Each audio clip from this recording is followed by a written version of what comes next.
aujourd'hui, ça va être séquence émotion et petit cœur qui palpite. Salut tout le monde, aujourd'hui on se retrouve pour une nouvelle vidéo qui ne sera pas un point lecture. Non, parce qu'aujourd'hui j'ai décidé que j'avais envie de vous parler de ces livres qui ont marqué mon existence. Oui. Alors, ce genre de vidéo, ça fait très longtemps que je veux vous en tourner.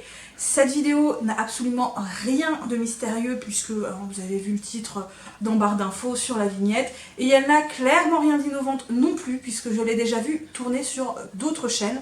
Donc voilà, je n'invente rien, voilà, mais ça faisait un moment que j'avais envie de vous tourner ce genre de vidéo.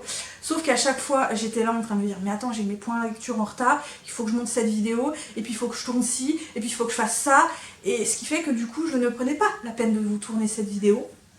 Sauf que, en y réfléchissant bien, est-ce que vous m'avez déjà vu souvent à l'heure? Non, peut-être une fois ou deux dans l'année. Mais c'est tout. Du coup, je me suis dit qu'un peu plus en retard ou un peu plus à l'heure, ça faisait plus grande différence. Du coup, bah voilà, aujourd'hui je me suis lancée dans cette vidéo qui me tenait quand même assez à cœur.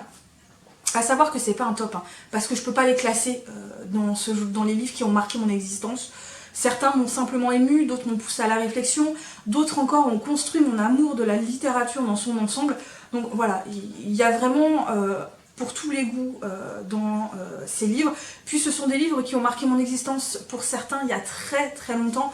Donc voilà, j'étais adolescente, j'étais toute jeune femme, donc à cette époque-là, j'avais pas encore vraiment défini ce que j'aimais comme lecture, par exemple. Donc voilà, ils ont vraiment défini mon amour de la littérature et ils ont marqué mon existence de façon différente. Voilà, du coup, je ne peux pas les classer. Du coup, je vais vous les présenter à l'arrache. Hein. Je vais pas vous dire, bah celui-là c'est le premier que j'ai lu qui m'a marqué, celui-là c'est le plus gros qui m'a marqué. Non, du tout. Je vais vous les présenter comme ils viennent. Bref. Du coup, on va commencer tout de suite parce que cette intro elle commence à être un peu longue là. Je commence par un livre qui m'a marqué dans le sens où j'ai pleuré toutes les larmes de mon corps avec ce livre. C'est le seul livre qui m'a fait pleurer comme une madeleine. Mais quand je vous dis que je pleurais, je n'arrivais même plus à voir les pages, parce que je pleurais tellement sur certains passages que ouais voilà, je pleurais, mais vraiment je vous dis c'était une rivière, c'était une cascade, je ne m'arrêtais pas de pleurer. Ce livre m'a marqué pour ça et en plus il s'agit d'une romance. Il s'agit d'une très belle romance pour moi puisqu'il s'agit de PS I Love You. Donc je vous mets la photo ici. Je n'ai plus le nom de l'auteur. Si vous ne le voyez pas sur la vignette, je vous le mettrai ici pour que vous voyez bien le nom de l'auteur. Je sais qu'il y a un film qui est sorti à la suite de ce roman. Un film que je n'ai pas vu et que je n'ai pas vraiment envie de voir parce que le livre m'avait vraiment tellement marqué que j'ai pas envie d'être après déçue par le film. Et du coup je l'ai jamais regardé et il me donne pas envie de le regarder. Je crois qu'il est sorti dans les années 90. Donc je sais plus trop. Hein. Moi j'ai dû le lire dans les années 2000. Alors ce livre, je l'ai acheté un peu par hasard. Voilà, j'avais envie de lire un livre à l'époque, je lisais pas autant que je lis actuellement, mais je lisais très très régulièrement. Il me fallait 2 livres par mois, 3 livres par mois, donc je commençais déjà à pas mal lire. Et là j'avais envie d'un livre qui me semblait frais. Et donc la couverture me paraissait fraîche, j'avais pas vraiment lu le résumé non plus. Et du coup voilà, je me suis lancée et je m'attendais pas du tout à ça puisqu'ici on va suivre une jeune femme qui est mariée, donc elle a la trentaine. Elle est mariée avec son amour de jeunesse puisque se sont rencontrés je crois à l'université. Son mari va décéder, mais avant de décéder d'une tumeur au cerveau, il va lui laisser 12 lettres, une par mois avec un défi qu'elle va devoir réaliser pour faire son deuil. Elle a des amis également qui sont très frais, très loufoques. Et elle va se reconstruire et faire son deuil en lisant ses lettres et en faisant les défis que son mari, avant son décès, lui a imposés. Voilà, je ne vous en dis pas plus, vous en savez déjà beaucoup. C'est un roman qui est assez culte hein, parce qu'il a déjà été lu par beaucoup, il a déjà été réédité. Je pense que beaucoup connaissent ce livre, mais moi ce livre m'a marqué parce que à chaque fois je crois qu'elle s'appelait Holly, le personnage principal, je crois que c'était Holly, je ne pourrais plus vous dire exactement, parce que j'ai pas une mémoire des noms très marquante, ça vous le savez, mais à chaque fois qu'elle lisait une lettre, et à chaque fois qu'elle fondait en larmes parce qu'elle n'arrivait pas à se remettre de la mort de son mari, et d'ailleurs j'en ai encore envie de pleurer, moi ça m'a tellement émue que j'en pleurais, voilà, je pleurais à à chaque fois qu'elle ouvrait une lettre, ce livre me faisait pleurer. Il me faisait pleurer parce qu'il était bourré d'émotions et je sais pas, à cette époque-là peut-être que j'étais plus sensible à ce genre de littérature, mais il m'a fait pleurer et ce livre je l'ai trouvé juste magnifique. D'ailleurs je l'ai encore, hein, je ne l'ai pas vendu, je l'ai lu qu'une seule fois parce que j'ai peur de le relire et de refondre en larmes parce que ouais, ce livre m'a fait pleurer toutes les larmes de mon corps. Je l'ai trouvé extrêmement beau ce livre, plein d'émotions, plein de justesse, et c'est un livre qui parle quand même de reconstruction à la suite d'un deuil, qui parle d'un amour fou, perdu à jamais, et qui pourtant reste présent dans le présent et dans le futur du personnage. Tout ça a fait que ce livre m'a énormément émue, et pour ceux qui aiment la romance, je vous le conseille parce que ouais, il est génial ce livre. Ensuite, on va parler d'un livre qui a marqué mon existence dans le sens où c'était la première fois que je lisais un livre dans cet univers, mais dans l'univers vraiment très détaillé, très approfondi, très marqué avec des personnages époustouflants, de nombreux personnages. Il s'agit évidemment de la trilogie du Seigneur des Anneaux de Tolkien. Voilà, vous le savez, pour moi, le Seigneur des Anneaux fait partie des musts de la fantasy. Voilà, de la fantasy, au niveau des personnages, au niveau de l'intrigue, au niveau de l'univers en lui-même. J'ai connu cet auteur et notamment cette trilogie, puisque j'ai commencé par cette trilogie, quand j'étais encore au lycée. Je crois que le premier film venait de sortir, il n'y avait pas très longtemps qu'il était sorti, je ne connaissais pas du tout. Et en fait c'était mon cousin qui à l'époque avait, qui a toujours 50 plus que moi, mais qui lui avait vu le film et qui avait lu la trilogie et qui adorait, vraiment il avait adoré, il avait bouffé le truc. Et moi il m'a beaucoup intriguée, du coup je lui avais demandé de me prêter le roman. Et ouais, j'ai adoré parce que je suis rentrée dedans tout de suite. Je me suis plongée dans l'univers, j'ai été immergée immédiatement et j'ai surkiffé l'univers. J'ai adoré les personnages, j'ai adoré l'intrigue. Bon alors c'est le bien contre le mal, là-dessus il n'y a pas de grands trucs innovants, hein, on va pas se mentir. Mais moi à l'époque j'étais au lycée, je me souviens, et c'était vraiment ma première plongée dans ce genre d'univers. Et c'est là que j'ai vraiment découvert la fantaisie pure et dure, et c'est là que je me suis dit, mais mon Dieu, c'est le genre de livre que j'aime, vraiment, j'adore ces livres. Je l'ai bouffé, hein, je l'ai bouffé. Même les premiers chapitres qui nous racontent la vie des hobbits, qui va s'étaler sur 150-200 pages, où c'est parfois compliqué parce que c'est très descriptif, mais moi ça m'a pas dérangé. Moi je l'ai bouffé, ce roman, je l'ai bouffé, j'ai bouffé les 3 tomes, hein, en 3-4 semaines de temps, je les ai avalés, j'ai passé tous mes temps libres à lire cette trilogie. J'ai ensuite vu les films que j'ai également adorés. D'ailleurs je m'étais acheté les versions longues à l'époque, c'était je crois que c'était 50 € la version longue. J'avais de l'argent de poche à mon anniversaire et à Noël, et c'était tout. Donc en fait je gardais cet argent de poche pour m'acheter à chaque sortie la version longue, que j'ai même vue 3-4 fois chacun, comme le livre, que la trilogie que j'ai lu 3-4 fois. Bref, cette saga m'a fait vraiment aimer la littérature de l'imaginaire et m'a construit dans la littérature de l'imaginaire. Je vais vous parler maintenant d'une autre saga que tout le monde connaît, que les 3/4 des gens aiment. Il s'agit évidemment d'Harry Potter, hein.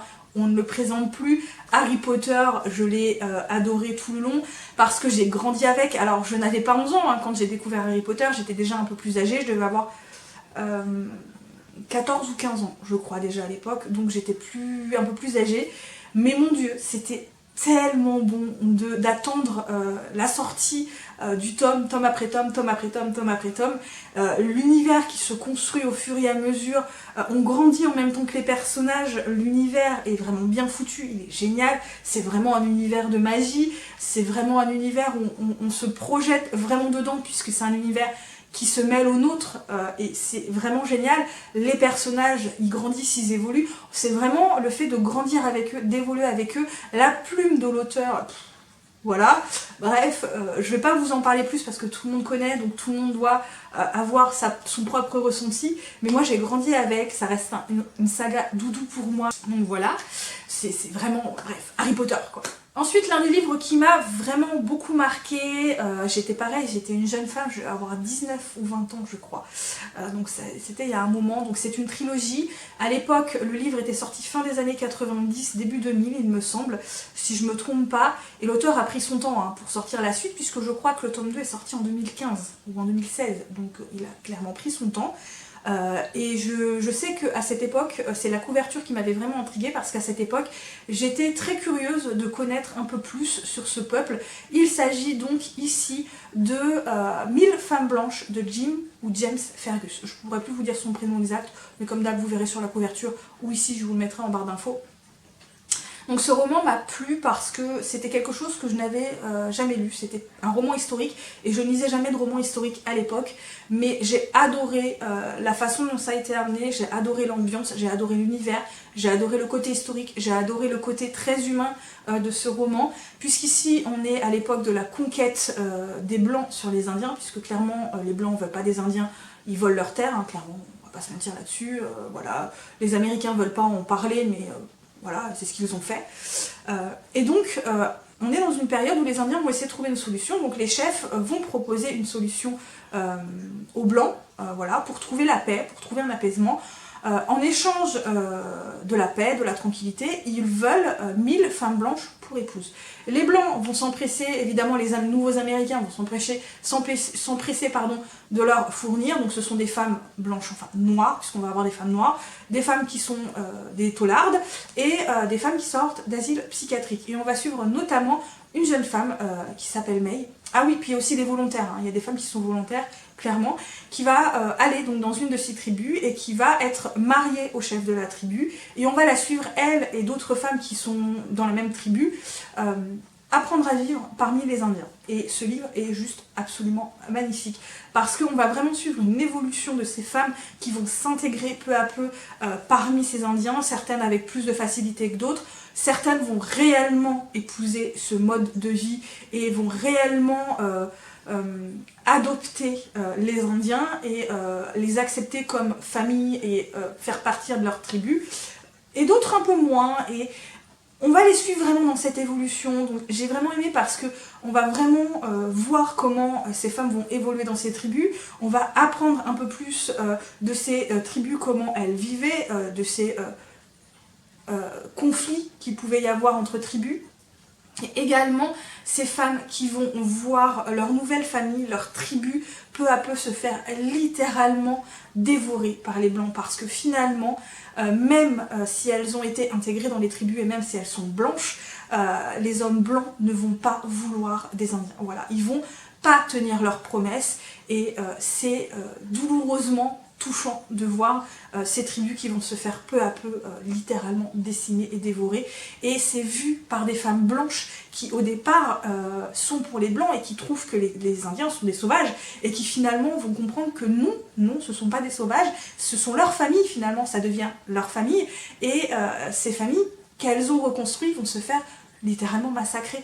Et donc c'est beau dans toute sa splendeur, voilà, c'est vraiment beau comme roman, j'ai adoré, je l'ai dévoré, voilà, je l'ai dévoré, il m'a marqué, il me marque encore aujourd'hui. Et le dernier, la saga dont j'ai vraiment envie de vous parler, parce que c'est une saga que je lis encore aujourd'hui, hein, qui n'est pas finie, puisque c'est une saga que j'ai découvert, je crois, dans les années 2010, 2011, 2012, donc ça fait déjà un moment, ou peut-être 2015, je pourrais plus vous dire, entre 2010 et 2015 j'ai découvert, je pourrais plus vous dire exactement. Vous connaissez mon amour de cette saga et de cet auteur, il s'agit évidemment de la saga de Mercy Thompson de Patricia Briggs. Ce livre m'a marqué, cette saga m'a marqué dans le sens où à cette époque où j'ai découvert cette saga, où je me suis lancée un peu dedans, un peu les yeux fermés, sans savoir à quoi m'attendre, même en étant un peu réticente parce que le personnage principal était un personnage féminin. Ce qu'il faut savoir, c'est au moment où j'ai découvert cette saga, j'avais énormément de difficultés avec les personnages féminins. Je n'aimais pas les personnages féminins dans un roman, notamment quand c'était des personnages principaux. Je voulais que le personnage principal soit un homme. Simplement parce que j'avais l'impression que dans les romans où on prenait un personnage féminin, c'était soit une princesse qu'il fallait absolument protéger, soit genre la super girl qui n'avait aucun défaut, qui était super, genre Marissou, et ça me saoulait, voilà, ça me saoulait, je ne me retrouvais pas du tout dans ces personnages féminins, À tel point qu'à un moment de ma vie, je choisissais les romans en fonction du personnage principal. Si le personnage principal était féminin, vous pouviez être sûr que je ne prenais pas ce livre, que je ne le lisais pas. Alors les choses ont bien changé entre temps évidemment, mais le premier roman qui m'a vraiment, la première saga qui m'a vraiment réconciliée avec les personnages féminins, c'est Mercy Thompson. Mercy Thompson, je me suis immédiatement attachée à ce personnage, je me suis mis à sa place, j'ai pu m'identifier à ce personnage et ça a été un vrai déclic. Et là, ça a été vraiment la saga, le personnage qui m'a redonné envie de lire des romans avec des personnages féminins en personnages principaux. Voilà. Depuis, c'est devenu une saga doudou que je suis beaucoup. Depuis, évidemment, je lis beaucoup plus de romans avec des personnages féminins, j'ai beaucoup moins de difficultés. Mais c'est vraiment ce roman qui m'a donné envie de relire des romans avec des personnages féminins en rôle principaux. Et voilà, j'en ai du coup terminé pour cette vidéo. Je me suis un peu laissée emporter pour 2-3 des romans. J'espère que vous ne m'en voudrez pas trop. Bref, j'espère également qu'elle vous a plu. N'hésitez pas à laisser des petits commentaires, des petits pouces bleus, à vous abonner si l'envie vous en vient, à me suivre notamment sur Instagram, où c'est le réseau principal sur lequel je suis actuellement. Moi, du coup, en attendant, et comme d'habitude, je vous souhaite de très bonnes lectures et à très bientôt pour une nouvelle vidéo. Bye bye.